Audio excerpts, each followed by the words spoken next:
Thank y'all so much for doing this. It's a really big help. We're trying, Congress is trying to get everything in before the end of the year. And so we're really pushing for, a new stimulus bill, a new PPP. So we're just trying to get as much stuff out as we can. Right. Awesome.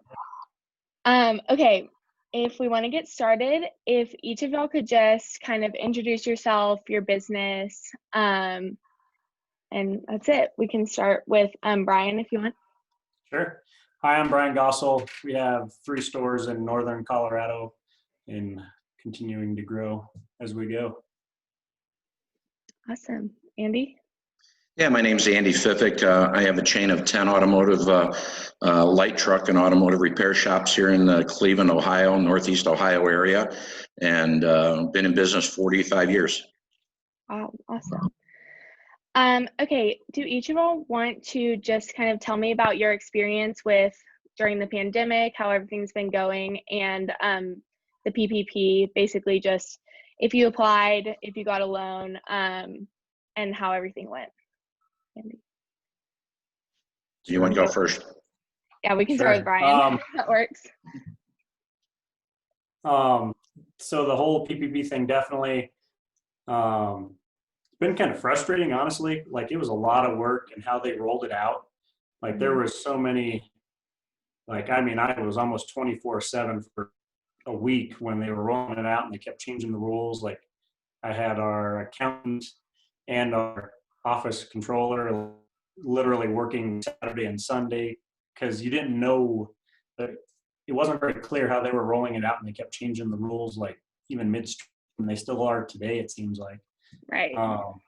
But it was a lot of work and a lot of stress with all the information they wanted. Now they're saying they don't need all this information. It's like, holy cow. So if they could streamline it and make it a little more less government related, I don't know, just the government can get things up pretty good. But yeah, it definitely, we applied and we used a bigger local regional bank in Colorado and Arizona, I think. And it definitely 100% pays to have a relationship with a banker, because they did kind of prioritize how they were going to allow and divvy up their funds, because they were only allocated, I don't remember how much money they were allotted.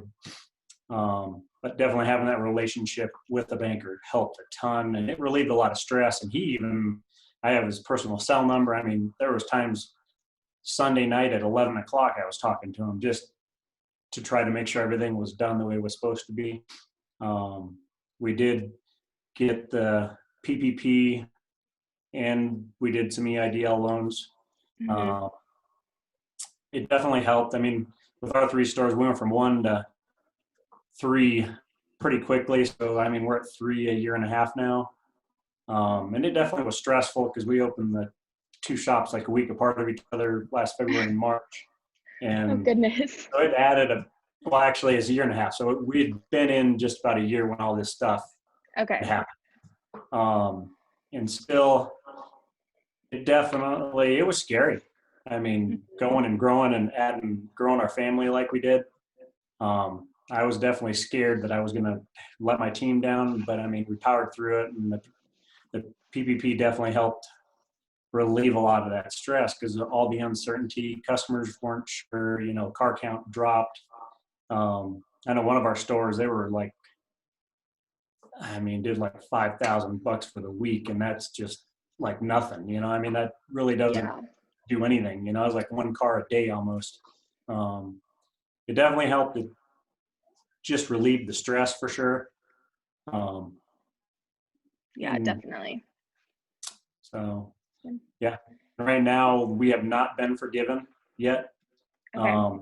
Our bank is building some portal, I guess, where you can go in, and they're trying to streamline the process. And that's the hurry up and wait, because they keep changing the rules. My accountant is like, I'm not even going to do anything anymore until they give us a definitive. Right.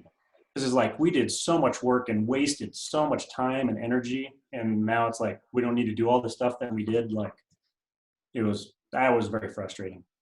Yeah. And stressful. Yeah. Definitely. We've been hearing that a lot about the banks. Having the relationship with the bank really helps because some people are just kind of on their own. And I know it's been really tough, the process, definitely. And they were releasing a lot of different forms. And so that is tough, but I'm glad y'all were able Something to I'd get it. recommend, having that relationship, even with a small local regional bank. I don't like the big banks because you can kind of get lost. Right.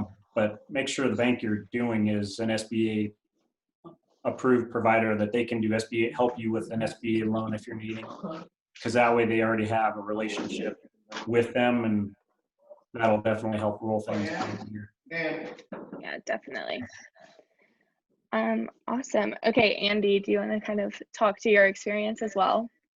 Well, I think I didn't find it hard at all to deal with our bank. We've been with our bank for over 30 years, and we have a great relationship. And our banker basically said, don't do anything until we know what they want. So all those rumors and all that innuendo that we were hearing early on, as Bryan said, we didn't need a lot of that stuff when it finally came to getting what we wanted. And our payroll company actually helped very much too, because they ran a report for us that showed exactly what our salaries were and that for our staff. So we had a real good idea, you know, when you had to apply. But then our bank that we're with did a great job of running out a portal that then we dropped all our information right into. And I remember I did 3 of the 10 in about 45 minutes on a Sunday night, about midnight, when the portal opened up for the bank. So it went very easy with our banker to get that done. And I got to tell you, it was a godsend also listening to Mr. Redding's reports almost on a daily basis through ASA, going, here's what's going on, here's what's happening, here's what you got, you know. So ASA and Mr. Redding being able to do that for us really, really helped us out. It took all the guesswork out of, are we in this alone? You know, what's all these rumors all about? Is it going to be this way, that way? So that really settled it in for us. As far as applying for forgiveness, 1 out of 10 I've gotten the invitation for through the banks to be able to do the paperwork and forgive it. It was so darn simple, because when they allocated you to be able to use 24 weeks of payroll, we had way more payroll in 24 weeks than the money we received. So that was really the only criteria we had to meet. I did that online in about 5 minutes, uploaded a report from my payroll company. About a week later, I got the information that it was approved with a DocuSign email that I signed it, and the one was forgiven in literally less than 10 minutes worth of work.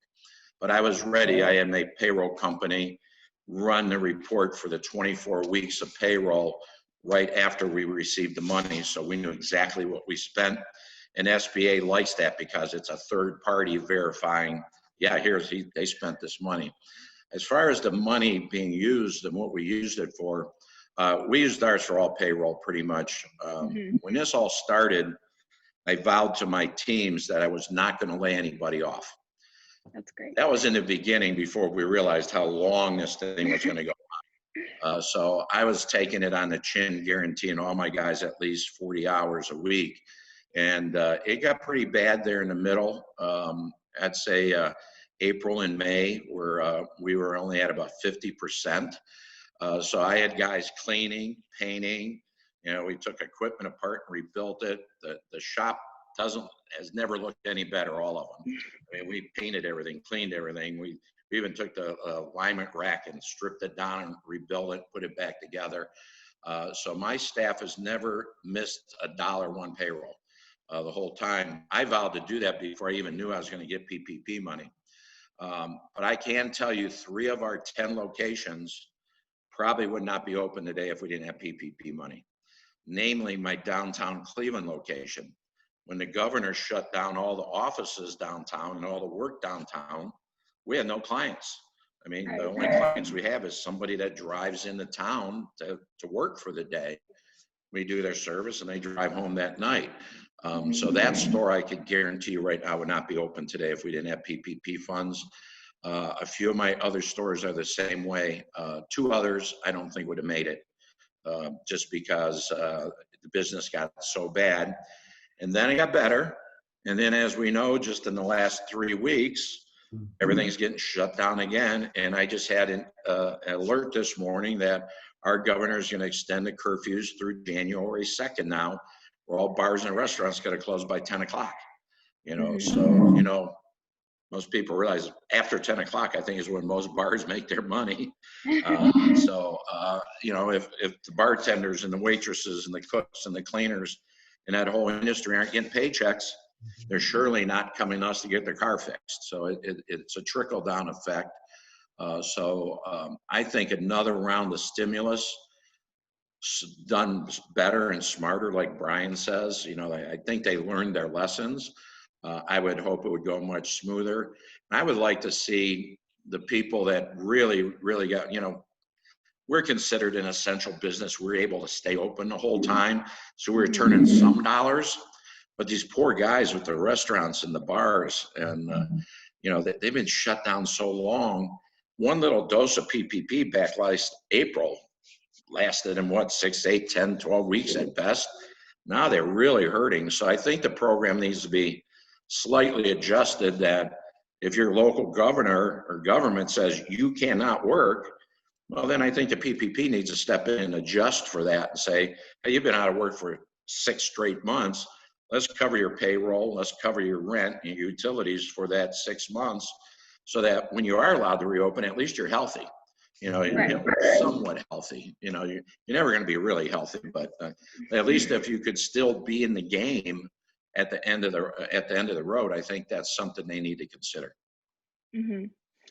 Yeah, so that is definitely something that I think so too. With the bars and restaurants, they've been struggling so much. But Bryan, do you agree that would you guys get another PPP loan if you could, or maybe not? It depends. Like right now, because just like Andy's saying, when the bars and restaurants, and they should get it first. Right. They're not, like, if you're like, yes, we've been blessed to be an essential business and at least be able to stay open and try and do something. And, thank God that when one of my stores was like doing nothing, the other two were, and then they kind of flip-flopped a little bit. So I was able to just roll money around and make stuff happen. But yeah, holy cow, the bars and the restaurants, my heart's breaking for these guys. You go and we have some of our favorite local restaurants, and like right before, because we are shut down to dining. You can only do takeout and carry out right now at the restaurants. And man, like our favorite Mexican restaurant, we talking to the family, and the mom's like, we barely made it through the first time. And she goes, we haven't recovered, because they were only at 50% capacity. And now they've been shut down for 2 weeks, I think. And it's just heartbreaking to see. And we've slowed down again. Not drastically, but it definitely has taken a little bit of a hit when they are not able to work. People aren't, it's just crazy, the dynamic of how the world's changed. They should get it first, as Andy said. I 100% agree with the people that are shut down should get it last month. Quit screwing around and take care of our people. And well, that note, it's a political football. They've been playing with this thing before the election, just because they didn't want to give Trump a win. The political side of this should be so set aside, and it's for the people, not to get somebody elected or not elected or look good or bad on one side of the aisle. That's probably the most thing that ticked us off there. And they had 2 or 3 deals along the way, and they just couldn't get it over the goal line. So. Right. And that's so frustrating. I'm biting my tongue so hard and things I would love to say, but it's like, oh man, like they're throwing in all these extra, what is this, the stimulus package they're trying to do? Correct me if I'm wrong, is it 300 billion or something? 900 and 900 billion. Yeah, only 300 goes to the SBA though. That's what it was. Okay, 300 goes to the SBA, which that is a bunch of BS crockish. They shouldn't. What are they? They don't need to worry about all the extra. We need to do an environmental study on butterflies. That's not important right now. Whatever they're trying to spend that money, forget about that stuff. Let's fix our country. We're in a total different the political stuff needs to get put aside. We need to take care of each other. And Yeah, yeah, definitely. So just in closing, to wrap this up, I'll do a little plug. We're going to release this, and then with a link also to our letter writing campaign for everyone to be able to send a letter on behalf of ASA in support of the stimulus. We're really hoping that it will get through hopefully next week before that they adjourn for the holidays with a new round of PPP. They did conduct a hearing yesterday that they kind of went over all these changes that you guys are talking about. So hopefully it will be better. And thank you guys so much for talking with me today. You were awesome. No problem, Manny. Thanks. Awesome. Thank you. you. All right. Have a great day. Thanks. You too. Bye.